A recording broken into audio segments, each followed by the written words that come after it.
সেই দামি উম্মতের জন্য আল্লাহ তাআলা নামাজকে দিয়েছেন। সেই নামাজ আজ আমি পড়তেছি না, অবহেলা করতেছি। সেই নামাজের বিষয় নিয়ে কিছু আলোচনা করবো ইনশাআল্লাহ।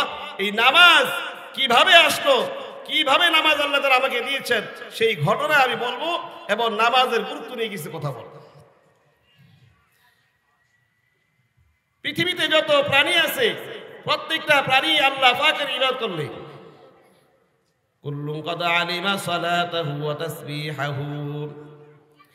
গাছ আল্লাহর ইবাদত করে, দাঁড়ায় দাঁড়ায় আল্লাহর ইবাদত করে, পাহাড় গুলো বসে বসে আল্লাহর ইবাদত করে, একটা সাপ সে শুয়ে শুয়ে মালিকের ইবাদত করে। এই পৃথিবীর জমিনে যত মাখলুক আছে সমস্ত মাখলুক আল্লাহ পাকের ইবাদত করে। এই জন্য মানুষের ইবাদত আলাদা, সারা পৃথিবীর মাখলুকের ইবাদত আলাদা।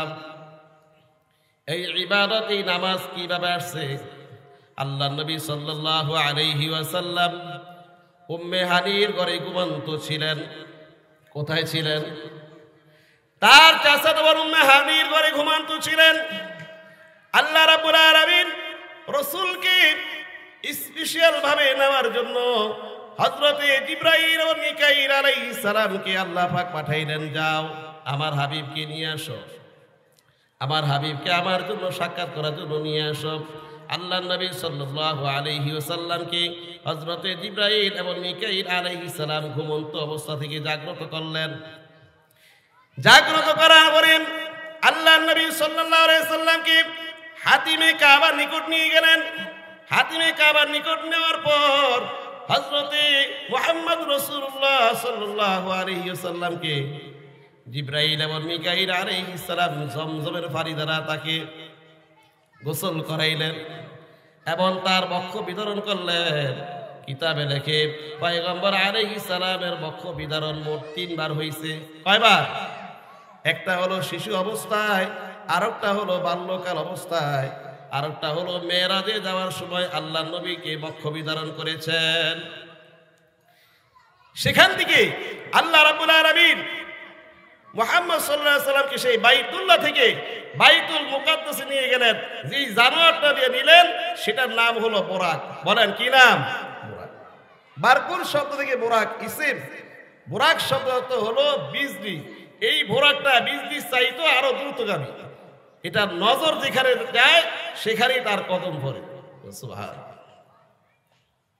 বাইতুল্লাহ থেকে বাইতুল মুকাদ্দাসে নিলেন। বাইতুল মুকাদ্দাসে নেওয়ার পরে আল্লাহ নবী সাল্লাল্লাহু আলাইহি সাল্লামকে আল্লাহ তাআলা জিবরাইল ও মিকাইল আলাইহিস সালামের মাধ্যমে প্রথম আসমানে নিলেন। কোথায় নিলেন? প্রথম আসমানে নেওয়ার পরে আল্লাহ রাব্বুল আলামিন যখন আল্লাহর হাবিবকে প্রথম আসমানে নিলেন, প্রথম আসমানে নেওয়ার পর হযরতে জিবরাইল আলাইহিস সালাম যখন প্রথম আসমানের দরজা নক করলেন, ভিতর থেকে আওয়াজ আসতো, মান আনতা, আপনি কে? ক্বালা জিবরাইল। জিবরাইল আলাইহিস সালাম বললেন, আমি জিবরাইল। আবার ভিতর থেকে আওয়াজ আসতো, আমা মাআকা, আপনার সাথে কে? জিবরাইল আলাইহিস সালাম বলেন, ক্বালা মুহাম্মদ, আমার সাথে মুহাম্মদ সাল্লাল্লাহু আলাইহি ওয়াসাল্লাম। এবার আদম আলাইহিস সালাম দরজা খুলে দিলেন। প্রথম আসমানের আদম আলাইহিস সালাম দরজা খুলে দেওয়ার পর আল্লাহ নবী সাল্লাল্লাহু আলাইহি ওয়াসাল্লাম ভিতরে প্রবেশ করলেন এবং জিবরাইল আলাইহিস সালাম বললেন, ইয়া রাসূলুল্লাহ, ইনি হলেন আদম আলাইহিস সালাম। আল্লাহ নবী যখন তার পরিচয় পাইলেন, হযরতে আদম আলাইহিস সালামকে আল্লাহ নবী সালাম করলেন, আসসালামু আলাইকুম ওয়া রাহমাতুল্লাহ। আদম নবী ডাক দিয়ে বলে, জিবরাইল, মুহাম্মদ সাল্লাল্লাহু আলাইহি সাল্লামকে আল্লাহ পাক কি ডেকেছেন? বলে, হ্যাঁ ডেকেছেন। আল্লাহ পাকের সান্নিধ্য লাভ করার জন্য আল্লাহ পাক তার বন্ধুকে ডাক দিয়েছেন। এবার আদম আলাইহিস সালাম থেকে বিদায় নেওয়ার পরে আদম আলাইহিস সালাম বলেন, মারহাবান তাইয়িবান। এবার আল্লাহর নবী সুম্মা আরাজা বিনা ইলাস সামাইস সারিয়া, দ্বিতীয় আসমানে গেলেন। কোন আসমানে গেলেন? বলেন কোন আসমানে গেলেন? আল্লাহ নবীকে এবার দ্বিতীয় আসমানে নিয়ে গেলেন।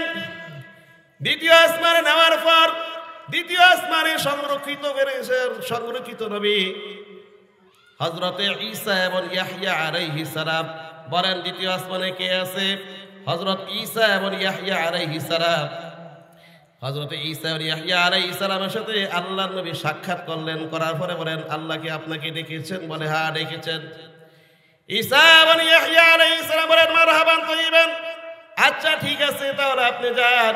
এবার আল্লাহ নবীকে নিয়ে এবার তৃতীয় আসমানে গেলেন। তৃতীয় আসমানে যাওয়ার পরে তৃতীয় আসমানে হযরতে ইউসুফ আলাইহিস সালামের সাথে সাক্ষাৎ। কোন নবী? ইউসুফ নবী বললেন মানাংতা, আপনি কে? বলে কলা জিবরাইল। ওমা মাকা, আপনার সাথে কে? করে কলা মুহাম্মদ। মুহাম্মদ সাল্লাল্লাহু আলাইহি ওয়াসাল্লাম।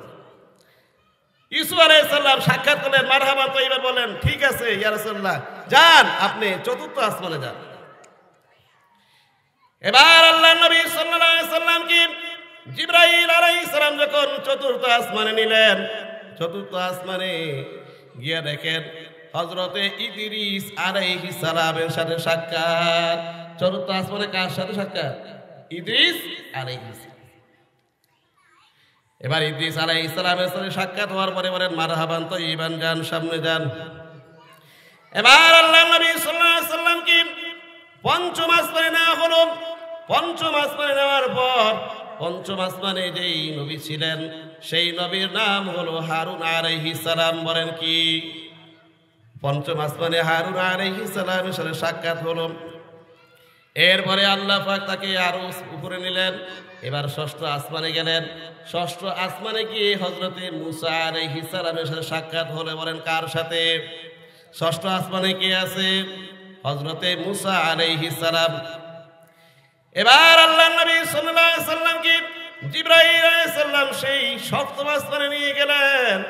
সপ্তম আসমানে নেওয়ার পর সপ্তম আসমানে হযরতে ইব্রাহিম আলাইহিস সালাম। বলেন সপ্তম আসমানে কে? তাই এই সাত আসমানে মোট কয়জন নবী আছে? বলেন না কয়জন? 8 জন। বলেন কয়জন? আল্লাহর নবী সাল্লাল্লাহু আলাইহি ওয়াসাল্লাম সপ্তম আসমানে গেলেন। ইব্রাহিম আলাইহিস সালামের সাথে সাক্ষাৎ। আমাদের জাতির পিতার নাম কি বলেন? আরো জোরে বলেন, জাতির পিতার নাম কি? ইব্রাহিম আলাইহিস সালাম। বলেন ইব্রাহিম। ইব্রাহিম আলাইহিস সালাম সাক্ষাৎ করার পরে জিবরাইল আলাইহিস সালাম এবার আরশে আজিমের কাছে গেলেন। আরশে আজিমের কাছে যাওয়ার পরে জিবরাইল আলাইহিস সালাম বলেন ইয়া রাসূলুল্লাহ, আমার আর উপরে যাওয়ার অনুমতি নাই, আপনি যান আল্লাহর সাথে সাক্ষাৎ করার জন্য। আল্লাহর নবী সাল্লাল্লাহু আলাইহি ওয়াসাল্লাম সাক্ষাৎ করলেন, আল্লাহর সাথে সাক্ষাৎ করলেন। করার পরে আল্লাহ পাক রাসূলকে জান্নাত দেখাইলেন, জাহান্নাম দেখাইলেন, সব কিছু দেখাইলেন।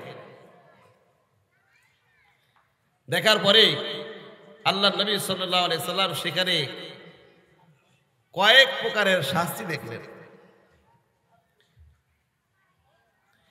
আল্লাহ নবী সাল্লাল্লাহু আলাইহি ওয়াসাল্লাম যখন জাহান্নাম ঘোরাফেরা করলেন তখন দেখলেন কিছু মানুষ তাদের হাতের বড় বড় তামা নখগুলো দ্বারা তারা তাদের চেহারাকে ক্ষত বিক্ষত করতেছে।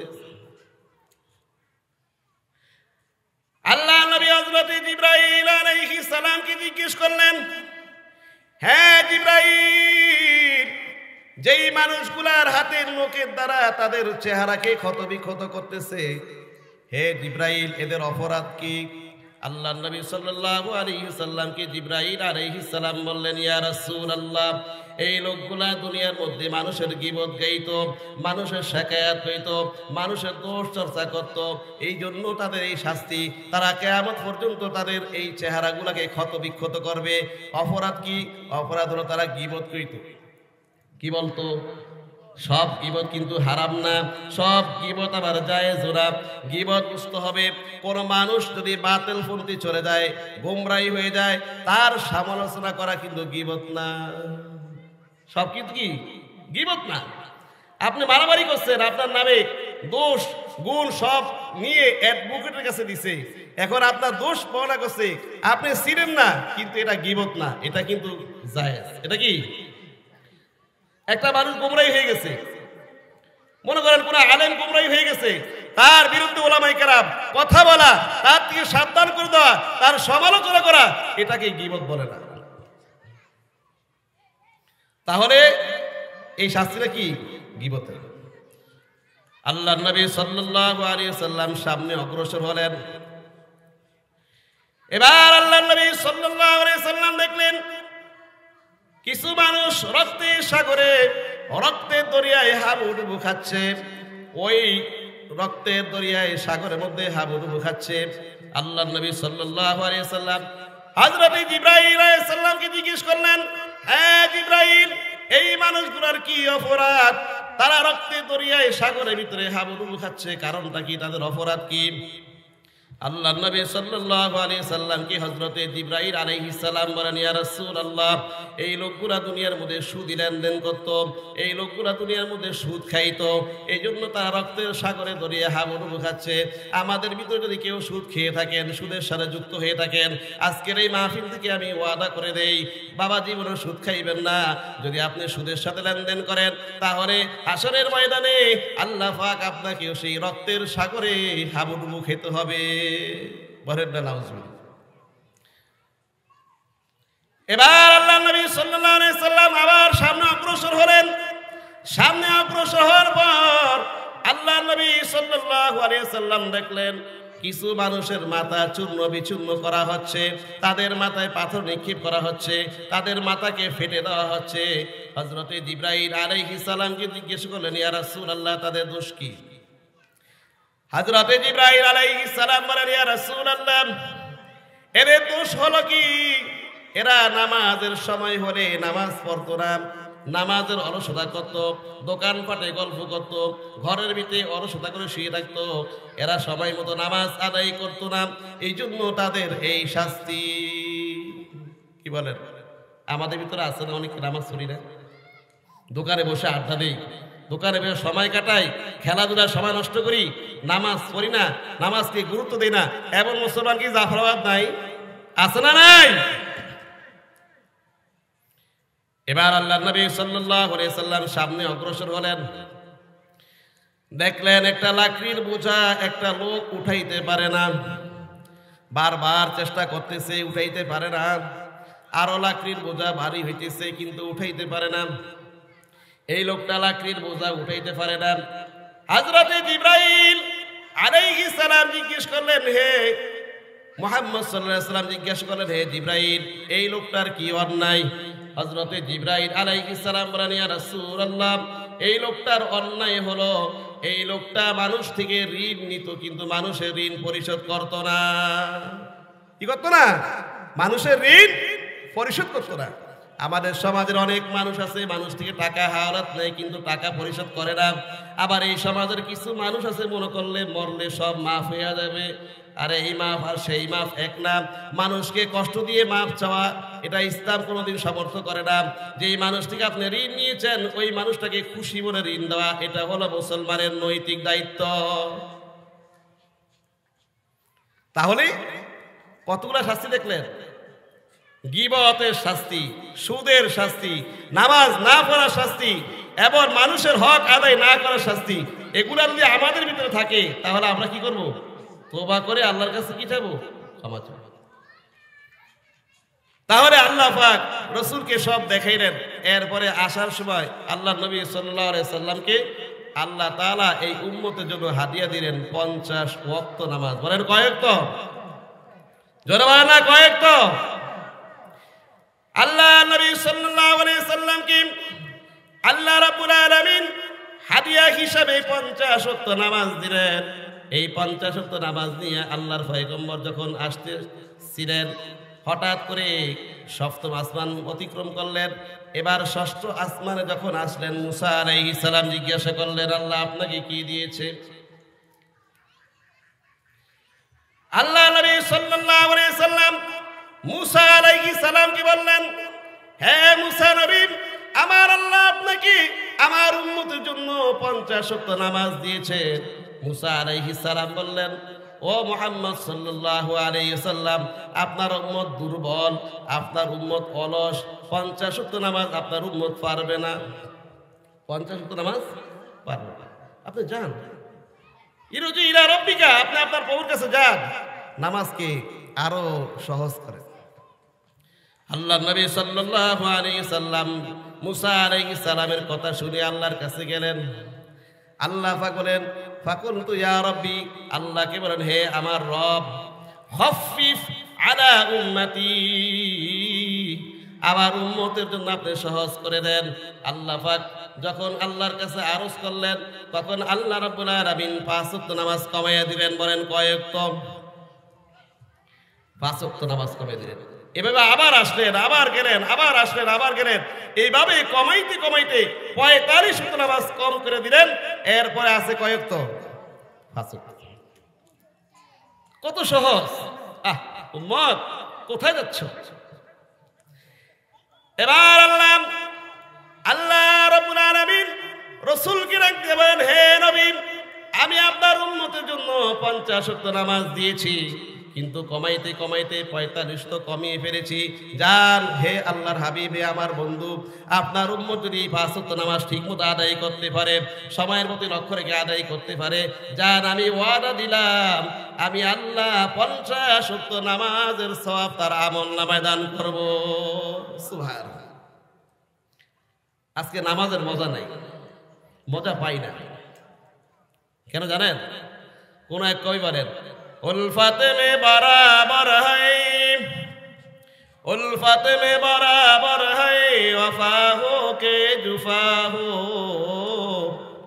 हर चीज में लज्जत है अगर दिल में मजा हो, हर चीज में लज्जत है अगर दिल में मजा हो। পরে নামাজের মজা পাও না, এই জন্য নামাজ পড়ো না। কারণ বর্তমান অ্যান্ড্রয়েড সেট টাচ মোবাইলের মজা পাইছে, ইউটিউবের মধ্যে মজা পাইছ, ফেসবুকের মজা পাইছে, এই জন্য সারাদিন মোবাইল নিয়ে ঘোরাফেরা করে, নামাজের মজা পায় না, এই জন্য নামাজ আদায় করে না। তাহলে নামাজ নিয়ে আসছেন 2 নম্বরে সূরা বাকারার শেষে 2 আয়াত নিয়ে আসছেন। আরেকটা হলো এই উম্মতের জন্য ক্ষমার ঘোষণা আল্লাহ পাক আল্লাহ নবীকে হাদিয়া দিয়েছে। সেই নামাজ আমরা পড়ি না। সেই নামাজ কি আমরা পড়ি না। উম্মত তুমি নামাজ পড়ো না। নামাজ পড়লে কি লাভ? আল্লাহ রাসূল বলছেন লা সাহমা ফিল ইসলামি লিমান লা সালাতা লাহু, যেই ব্যক্তি নামাজ আদায় করে না ইসলামের মধ্যে তার কোনো অংশ নাই। আরো হাদিসে বলছেন সালাতু ইমাদুদ্দিন, নামাজ হলো দ্বীনের খুঁটি। মান আকামাহা ফাকাদ আকামাদ্দিন ওয়া মান হাদামাহা ফাকাদ হাদামাদ্দিন, যেই ব্যক্তি নামাজ আদায় করলো সে দ্বীনকে ঠিক রাখলো, আর যেই ব্যক্তি নামাজ আদায় করলো না সে দ্বীনকে ধ্বংস করে দিল। বলেন না নাউজুবিল্লাহ। আল্লাহ নবী আরো হাদিসে বলেন নামাজ পড়লে উম্মত কি লাভ হবে? আল্লাহর নবী সাল্লাল্লাহু আলাইহি ওয়াসাল্লাম বলেন নামাজ পড়লে কি লাভ হবে? হে উম্মত শুনে নাও। আমার আল্লাহ রাসূল সাল্লাল্লাহু আলাইহি ওয়াসাল্লাম বলেন মান হাফাযা আলা সালাতি আকরামাহুল্লাহু তাআলা বিখামসি খিসালিন ইয়ারফাউ আনহু দিকাল আইশ وعذاب القبر ويؤتيه الله كتابه بيمينه ويمر على الصراط كالبرق ويدخل الجنة بغير حساب। নামাজ আল্লাহর নবী বলেন যেই ব্যক্তি সময়ের প্রতি খেয়াল করে, সময়কে লক্ষ্য করে 5 ওয়াক্ত নামাজ আদায় করবে, আমার আল্লাহ রাব্বুল আলামিন তাকে পুরস্কার 5টি পুরস্কার দান করবেন। বলেন কয়টি? আরো জোরে বলেন কয়টি? 1 নম্বরে আল্লাহর হাবিব বলেন রিজিকের যে সংকীর্ণতা, আল্লাহ পাক আপনার যে রিজিকের জন্য যে তালাশ করেন, যে কষ্ট করেন, এই রিজিকের অভাব আমার আল্লাহ নামাজের মাধ্যমে দূর করে দিবেন। সুবহানাল্লাহ। 2 নম্বর কি? ওয়া আযাবাল কবরি, কবরে আযাবকে আল্লাহ নামাজের মাধ্যমে সরাইয়া দিবেন। কবরে আযাব আছে না নাই? আরো জোরে বলেন আছে না নাই? আল্লাহ রাব্বুল আলামিন বলেন যেই ব্যক্তি সময়ের প্রতি লক্ষ্য রেখে নামাজ আদায় করবে, আল্লাহ পাক তাকে 5টা পুরস্কারের মধ্যে 1 নম্বর হলো তার রিজিক অভাব দূর করে দিবেন। 2 নম্বরে আল্লাহ রাব্বুল আলামিন কবরের আযাবকে সরাইয়া দিবেন। 3 নম্বরে আল্লাহ রাসূল বলেন ওয়ায়ুতিহিল্লাহু কিতাবাহু বিয়ামিনি, আমি আল্লাহ তার ডান হাতে আমলনামা দান করব। বলেন সুবহানাল্লাহ। কোন হাতে আমলনামা দান করবেন? আরো চিল্লায় বলেন কোন হাতে? ডান হাত।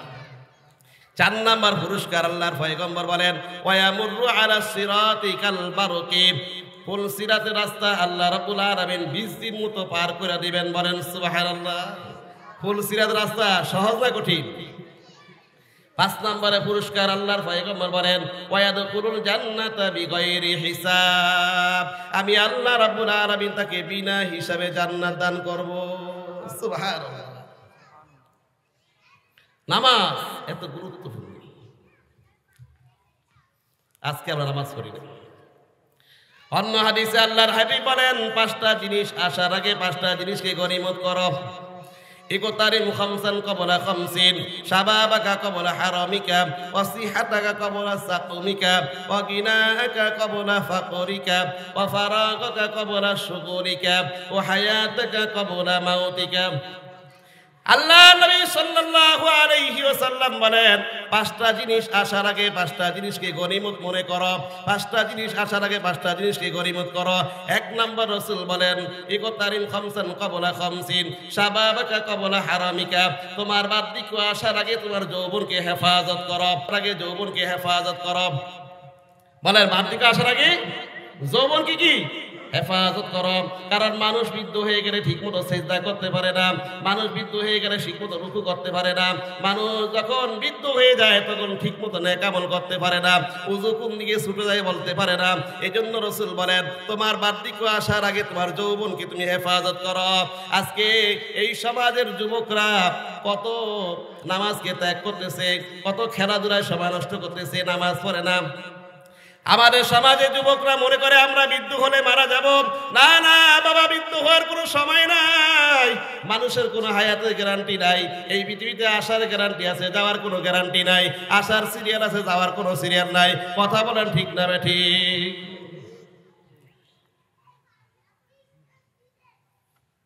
তাহলে বার্ধক্য আসার আগে যৌবনকে হেফাজত করো। যৌবনকে जगह जी लगाने की दुनिया नहीं है, जगह जी लगाने की दुनिया नहीं है, इबरत की जाही तमाशा नहीं है, इबरत की जाही तमाशा नहीं है। দুনিয়ার জায়গা লাগানোর জন্য, সময় থাকার জন্য না বাবা। দুনিয়া একদিন চলে যেতে হবে। বলেন যেতে হবে কি হবে না বলেন? তাহলে বার্ধক্য আসার আগে যৌবন কি হেফাজত করো। ওয়াসিহাতাকা ক্বাবলা সাকমিক, পয়গম্বর আলাইহিস সালাম 2 নম্বরে বলেন তোমার অসুস্থ হওয়ার আগে সুস্থকে নিয়ামত দান করো। বলেন অসুস্থ হওয়ার আগে সুস্থকে। এই সমাজের মধ্যে কত মানুষ আছে অসুস্থ হয়ে গেলে আল্লাহকে ডাকে, আল্লাহ জীবনে আর নামাজ ছাড়বো না, জীবনে আলেমের সাথে বেয়াদবি করবো না, জীবনে মসজিদের সাথে বেয়াদবি করবো না, ও আল্লাহ বড় বুজুর্গ হয়ে যাব। যখন অসুস্থ হয়ে যায় তখন আল্লাহকে ডাকতে ডাকতে কাছে নিয়ে আসে। আছে না নাই? অসুস্থ হয়ে গেলেন মানুষ বড় বুজুর্গ হয়ে যান, অসুস্থ হয়ে গেলেন আল্লাহকে এমন ডাকা ডাকে, আল্লাহকে এমন ডাকা ডাকে। এই লোকটা যখন সুস্থ হয়ে যায় তখন আল্লাহকে চিনে না, মসজিদকে চিনে না, আলেম ওলামাকে চিনে না, দিনদার আলেম ওলামাকে চিনে না। কারণ যখন অসুস্থ হয়ে যায় তখন তার ভিতরে দরদ আসে। আল্লাহ যদি আমাকে সুস্থ করে দেয় আমি মাদ্রাসা করে দিব, আল্লাহ যদি আমাকে সুস্থ করে দেয় আমি মসজিদ করে দিব, বলে কি বলে না? কিন্তু সুস্থ হয়ে গেলে আর মালিককে চিনে না। এমন সমাজের লোক আছে না নাই?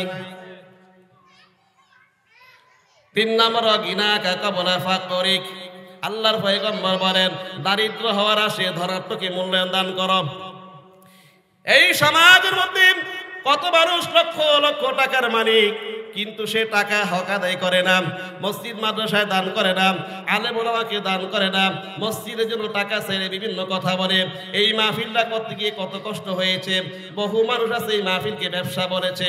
অবশ্যই এই মাহফিল ব্যবসা। দুনিয়ার কোনো কাজ যেমন লাভ ছাড়া থাকে না, পরকালেরও লাভ আছে। এই মাহফিল থেকে যতগুলা কথা শুনবো, কতগুলা আমল করব, এটাও একটা ব্যবসা। কারণ ব্যবসা ছাড়া দুনিয়ার কোনো কিছুই নাই। এটা হলো আখিরাতের ব্যবসা। বলেন কোন ব্যবসা? আরো তো বলেন কোন ব্যবসা? 4 নম্বর হলো ফারাগাকা ক্বাবলা শুগলিক, ব্যস্ততা আসার আগে তোমার অবসর সময়কে কাজে লাগাও। বলেন, ব্যস্ত সময় আসার আগে কি অবসর সময় কি কাজে লাগাও। কত ব্যস্ত। বিলে চরমুনা যাইবানি, বলে আমার সময় নাই। তবলিগে যাইবানি, আমার সময় নাই।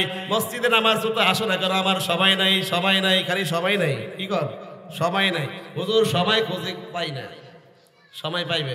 আজরাইল আলাইহিস সালাম যখন ঘাড় বেড়া ধরবে তখন তোমার সময় আসবে। আজরাইল আলাইহিস সালাম যখন তোমার জন্য চলে আসবে তখন তোমাকে যদি বলো, ভাই আমাকে 1 মিনিট সময় দাও, আমি দোকানটা বন্ধ করে আসি, আমাকে 1 মিনিট সময় দাও, আমি 2 রাকাত নামাজ পড়ে আসি, আমাকে 1 মিনিট সময় দাও, আমি অমুক আলেমের সাথে মুসাফা করে আসি, আল্লাহ পাক বলেন লা ইস্তাখিরুনা সাআতাও ওয়া লা ইস্তাকদিমুন, 1 সেকেন্ডও দেরি করা হবে না, 1 সেকেন্ডও সময় দেওয়া হবে না। যখন তোমার মালাকুল মাউত চলে আসে তখনই তোমার যেতে হবে। 5 নম্বরে হলো ও হায়াতাকা ক্বাবলা মাউতিক, মৃত্যুর আগে তোমার হায়াতকে গনিমত মনে করো।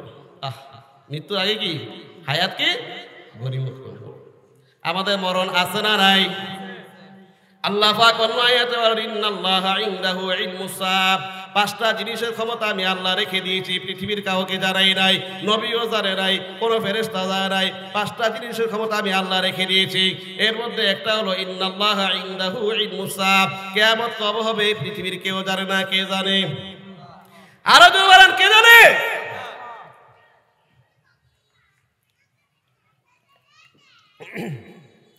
তাহলে কিয়ামত কবে হবে এটা আল্লাহ পাক জানেন। ওয়ায়ুনাজ্জিলুল গায়স, 2 নম্বরে বৃষ্টি কখন হবে, কি পরিমাণ হবে পৃথিবীর কেউ জানে না। কে জানে? ওয়ায়ালামু মা ফিল আরহাম, মায়ের গর্ভে সন্তানরা নেককার হবে না বদকার হবে, ছেলে হবে না মেয়ে হবে, এই বিষয়ে কে জানেন? আল্লাহ। হুজুর আলট্রাসাউন্ডের মাধ্যমে তো জানা যায়, এটা তো দেখে দেখে বলে, তার লজ্জা স্থান দেখে দেখে বলে ছেলে হবে মেয়ে হবে, এটাকে জানা বলে না। 4 নম্বরে আপনার রিজিক কোথায় থেকে হবে, কোথায় থেকে আসবে, কে জানে? 5 নম্বরে আল্লাহ বলেন তোমার মউত কোথায় হবে, কেউ জানে না। কে জানে? কোন জমিনে তোমাকে দাফন করবে, কেউ জানে না। কে জানে? এই 5টা জিনিস আল্লাহ তাআলা জানেন, আর কেউ জানে না। বলেন, আর কেউ জানে না।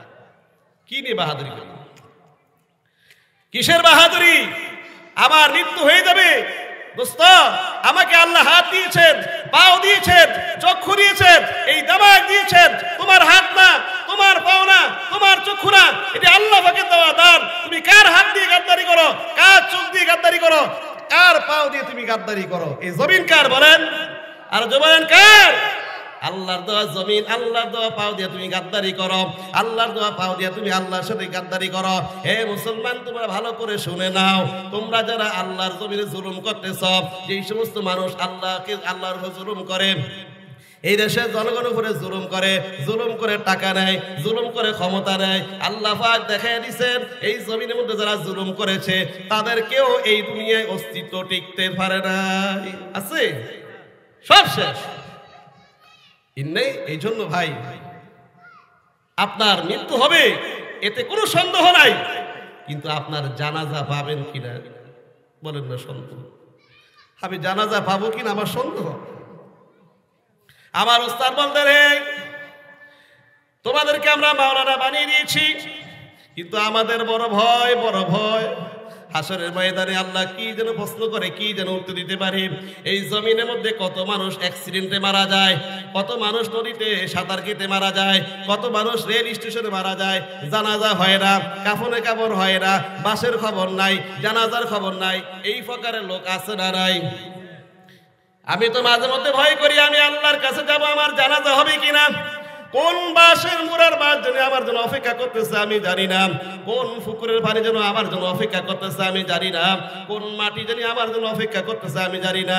হে জাফরাবাদ এলাকার মুসলমান, একটু ধ্যান খেয়াল করে চিন্তা করে দেখো, তোমরা যারা আজকে নামাজ পড়ো না, আল্লাহর হুকুম মানো না, বাবা তোমার মৃত্যু হবে, এটাকে নিশ্চয় তোমার মৃত্যু হবে, তুমি কেন আল্লাহর হুকুম পালন করো না, আল্লাহর হুকুম নামাজ পড়ো না, আল্লাহর হুকুম হালাল খাও না, তুমি কি মনে করতেছো দুনিয়াটাই বড় বাহাদুরি? না না, দুনিয়াটা বাহাদুরি না বাবা। এই দুনিয়া খরচাই যে কোনো সময় তুমি চলে যাইবা কি যাবে না? কি নামাজ পড়ি, একটা ঘটনা বলি। ইসাম রহমতুল্লাহ আলাইহি হাতেম বলখি রহমতুল্লাহ আলাইহি জিজ্ঞাসা করলেন, হুজুর আপনি কিভাবে নামাজ পড়েন, কিভাবে নামাজ পড়েন? এবার হাতেম বলখি রহমতুল্লাহ আলাইহি বলেন, আমি যখন নামাজের সময় হয় তখন আমি খুব সুন্দর করে ধীরস্থির ভাবে উযু করি। 2 নম্বরে আমি খুব ধ্যান খেলের সাথে নামাজে দাঁড়াই। 3 নম্বরে আমি মনে করি আমার কাবা শরীফ আমার সামনে। 4 নম্বরে আমি মনে করি আমার পাউকুরা ফুল সিরাতের উপরে। 5 নম্বরে আমি মনে করি আমার ডান দিকে জান্নাত। 6 নম্বরে আমি মনে করি আমার বাম দিকে জাহান্নাম। 7 নম্বরে মনে করি আমার উপরে আজরাইল আলাইহিস সালাম দাঁড়ায় রয়েছেন। 8 নম্বরে আমি মনে করি আমার জীবনের শেষ নামাজ। পারেন না কি নামাজ? আমার জীবনের শেষ নামাজ। আমি এইভাবে নামাজ আদায় করি। আর আমাদের সমাজের নামাজ কি? মুরগি আছে না, হ্যাঁ ঠোকর দেয়, ঠোকর নামাজ। আর মা বোনদের কি বলবো, আপনারা পর্দা থেকে এই যে নামাজের বয়ান করলাম, কতগুলো হাদিস বললাম, নামাজের গুরুত্ব দেন। আজকের ঘরে ঘরে নতুন বউ আবিষ্কার হয়েছে, সেটা কি জানেন? টেলিভিশন। বলেন না কি বিষয়? টেলিভিশন সে সময় নষ্ট করে। দুঃখ,